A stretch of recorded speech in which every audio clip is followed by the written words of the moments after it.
तलब में इसाबी दवा जी आलमी दिहाड़े ते हिकु तक़रीब कोठाई वई। तक़रीब खे ख़िताब कंदे रोशन पाकिस्तान जे MD हफ्ज़ा शमसी, रोशन जे head of medical director Yasir Adnan समेत आगा खान यूनिवर्सिटी अस्पताल जे consultant neurologist doctor Mohammad Wasir ऐं आगा खान यूनिवर्सिटी जे consultant neurologist doctor Shahid Mustafa जो चवणु हो त दुनिया में हर 5 मिंटनि दौरान किथे न किथे कंहिं शख़्स में एसाबीअ दबा जी शिकायत थींदी आहे।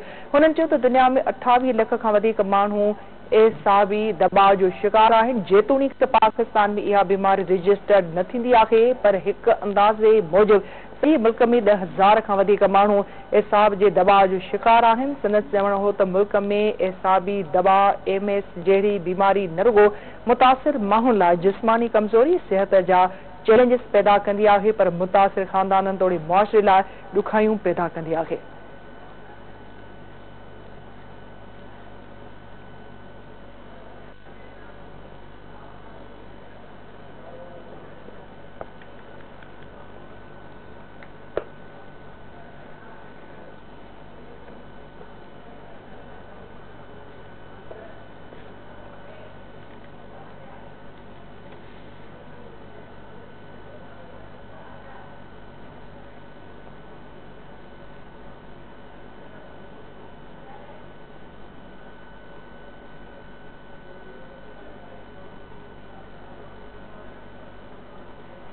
लाहौर में